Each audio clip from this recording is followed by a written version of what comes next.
आम्हावरी खिळले डोळे उद्याच्या पिढ्यांचे, आज स्वप्न बघतो आम्ही उद्याच्या दिवसांचे। नवीन पिढीला रोजगारांच्या संधी उपलब्ध करून देण्यासाठी तसेच नव उपक्रमांमध्ये राज्य अग्रेसर व्हावे यासाठी नवी मुंबई येथे 250 एकर क्षेत्रावर नाविन्यता नगर इनोव्हेशन सिटी उभारण्यात येणार आहे। रतन टाटा महाराष्ट्र राज्य कौशल्य विद्यापीठाकडून मायक्रोसॉफ्ट कंपनी मार्फत 10,000 महिलांना कौशल्य व कृत्रिम बुद्धिमत्ता या विषयाचे प्रशिक्षण देण्यात येत आहे। सन 2025-26 या वर्षाकरता कार्यक्रम खर्चाकरता उद्योग विभागास 1021 कोटी रुपये, कामगार विभागास 171 कोटी रुपये, वस्त्रोद्योग विभागास 774 कोटी रुपये आणि कौशल्य रोजगार उद्योजकता आणि नाविन्यता विभागास 807 कोटी रुपयाचा नियतव्यय प्रस्तावित आहे। पायाभूत सुविधांच्या मध्ये 1 रुपयाची गुंतवणूक केली तर स्थूल राज्य उत्पन्नामध्ये 2.5 ते 3.5 रुपयांची वाढ होते। हे लक्षात घेऊन विमानचालन, रेल्वे, मेट्रो, महामार्ग, जलमार्ग, जलवाहतूक, बंदर विकास, सिंचन, ऊर्जा, परिवहन व दळणवळण येत्या क्षेत्रात येत्या 5 वर्षात विक्रमी गुंतवणूक करण्याचा शासनाचा निर्धार आहे। महाराष्ट्र सागरी विकास धोरण 2023 मध्ये बंदर विकासाकरता स्वामित्व धन, अकृषी कर, वीज शुल्क आणि मुद्रांक शुल्क यातून सूट देण्यात आली आहे। विजेसाठी औद्योगिक दर लागू करण्यात आला आहे। प्रवासी जलवाहतूक व किनारी पर्यटनाला चालना देण्यासाठी प्रवासी व बंदर करातून सूट देण्यात आली आहे। बंदराच्या करारांचा कमाल कालावधी देखील आता 90 वर्ष करण्यात आला आहे। जवाहरलाल नेहरू बंदर प्राधिकरण आणि महाराष्ट्र सागरी मंडळ हे संयुक्तरित्या पालघर जिल्ह्यात वाढवण बंदर विकसित करीत आहे। या प्रकल्पाचा एकूण खर्च 76,220 कोटी रुपये असून त्यात राज्य शासनाचा सहभाग 26% आहे। वाढवण बंदरामुळे 300 दशलक्ष मेट्रिक टन वार्षिक माल हाताळणी क्षमता निर्माण होणार आहे। जवाहरलाल नेहरू बंदराच्या सध्याच्या क्षमतेपेक्षा ती तिप्पट असणार आहे। सन 2030 पर्यंत नव्या बंदरातून माल वाहतूक सुरू होणे अपेक्षित आहे। या बंदराचा समावेश कंटेनर हाताळणी करणाऱ्या जगातील पहिल्या 10 बंदरामध्ये होणार असल्याने महाराष्ट्र राज्य भविष्यात सागरी दळणवळणातील महाशक्ती म्हणून उदयास येईल। वाढवण बंदराजवळ मुंबईतले 3रे विमानतळ प्रस्तावित असून मुंबई अहमदाबाद बुलेट ट्रेनचं स्थानकही या बंदराजवळ असणार आहे। हे बंदर समृद्धी महामार्गाला देखील जोडण्यात येणार आहे। पालघर जिल्ह्यात मौजे बुर्बे येथे बंदर निर्मितीच्या 4,259 कोटी रुपये किमतीच्या प्रकल्पास खासगी क्षेत्राच्या सहभागाने मंजुरी देण्यात आली आहे। गेटवे ऑफ इंडिया मुंबई येथून मांडवा एलिफंटापर्यंत सुरक्षित प्रवासाकरिता अत्याधुनिक सुविधायुक्त बोटींच्यासाठी आर्थिक प्रोत्साहन देण्याचं धोरण जाहीर करण्यात येणार आहे।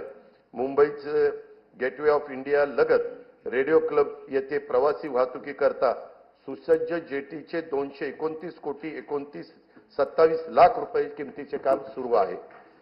दिघी जिल्हा रायगड, वेंगुर्ला जिल्हा सिंधुदुर्ग तसेच कालेर, डोंबिवली, कोलछेत, मीरा भाईंदर जिल्हा ठाणे येथील जेटींची कामे प्रगतीपथावर आहेत। काशीत जिल्हा रायगड येथे तरंगत्या जेटीचे काम लवकरच सुरू करण्यात येत आहे। हवामान बदल आणि समुद्राच्या पातळीत होत असलेल्या वाढीमुळे निर्माण होणाऱ्या नैसर्गिक आपत्तीपासून बचाव करण्यासाठी महाराष्ट्रातील किनारी जिल्ह्यांच्या मध्ये 8,400 कोटी रुपये किमतीचा बाह्य सहाय्यित प्रकल्प राबविण्यात येणार आहे। महाराष्ट्र शाश्वत पर्यावरणपूरक किनारा संरक्षण व व्यवस्थापन या 450 कोटी रुपये किमतीच्या प्रकल्पांतर्गत सिंधुदुर्ग जिल्ह्यातील देवबाग येथे 158 कोटी रुपये किमतीच्या कामांना मान्यता देण्यात आली आहे। या प्रकल्पामुळे समुद्रकिनारी वास्तव्यास असलेल्या नागरिकांच्या जीविताचे व मालमत्तेचे रक्षण होईल। केंद्र सरकारने सन 2020-21 पासून भांडवली खर्चाकरता 50 वर्ष मुदतीच्या बिनव्याजी कर्जाची राज्यांना भांडवली गुंतवणुकीसाठी विशेष सहाय्य योजना सुरू केली आहे। या योजनेतून राज्याला 2021 ते 23-24 या कालावधीत 13,807 कोटी रुपयाचा निधी प्राप्त झाला आहे। सन 2024-25 मध्ये या योजनेत सुमारे 12,000 कोटी रुपयाचे सहाय्य अपेक्षित आहे. पूर्व निर्धारित निकषावर आधारित राज्याच्या दीर्घकालीन व सर्वसमावेशक अमृतकाल राज्य रस्ते विकास आराखडा 2025 ते 2047 तयार करण्याचे प्रस्तावित आहे. या आराखड्यामध्ये पर्यटन केंद्रे, तीर्थक्षेत्रे, धार्मिक स्थळ, गड किल्ले, राष्ट्रीय उद्याने, अभयारण्य, 5,000 पेक्षा जास्त लोकसंख्येच्या वसाहती आणि सर्व जिल्हा मुख्यालय व तालुका मुख्यालय जोडण्याकरता रस्त्यांचा समावेश करण्यात येणार आहे. आशियाई विकास बँकेच्या सहाय्याने रस्ते विकास प्रकल्पाचा टप्पा 1 पूर्ण झाला आहे. टप्पा 2 मधील 3,939 कोटी रुपये किमतीची 468 किलोमीटर रस्ते सुधारण्याची कामे हाती घेण्यात आली आहेत. त्यापैकी 350 किलोमीटर लांबीची कामे पूर्ण झाली आहेत. टप्पा 3 अंतर्गत 755 किलोमीटर रस्ते लांबीची 6,589 कोटी रुपये किमतीची 23 कामे हाती घेण्यात आली आहेत. सुधारित हायब्रिड एन्युटी योजनेअंतर्गत 6,000 किलोमीटर लांबीच्या रस्त्यांची सिमेंट कॉन्क्रीटीकरणाची कामे सुरू आहेत. या कामांची किंमत 36,964 कोटी रुपये आहे. प्रधानमंत्री ग्राम सडक योजना टप्पा 3 अंतर्गत 6,500 किलोमीटर लांबीची 5,670 कोटी रुपये किमतीची कामे मंजूर असून त्यापैकी 3,785 किलोमीटर लांबीची कामे ही पूर्ण झाली आहेत. सन 2025-26 साठी 1,500 किलोमीटर लांबीच्या रस्त्याचे उद्दिष्ट ठेवण्यात आले आहे. मुख्यमंत्री ग्राम सडक योजना टप्पा 1 ची कामे पूर्णत्वास आली असून टप्पा 2 अंतर्गत 9,610 किलोमीटर लांबीच्या रस्त्यांची दर्जोन्नतीची कामे मार्च 2026 अखेरपर्यंत पूर्ण करण्याचं नियोजन आहे. मुख्यमंत्री ग्राम सडक योजना टप्पा 2 अंतर्गत अतिरिक्त 7,000 किलोमीटर लांबीच्या रस्त्याचे कॉन्क्रीटीकरण करण्यात येणार आहे. मुख्यमंत्री ग्राम सडक योजना टप्पा 3 अंतर्गत 1,000 पेक्षा जास्त लोकसंख्या असलेली 3,582 गावं 14,000 किलोमीटर लांबीच्या सिमेंट कॉन्क्रीटच्या रस्त्याने प्रमुख जिल्हा मार्गांना, राज्य महामार्गांना आणि राष्ट्रीय महामार्गांना जोडली जातील. या प्रकल्पाची एकूण किंमत 30,100 कोटी रुपये आहे.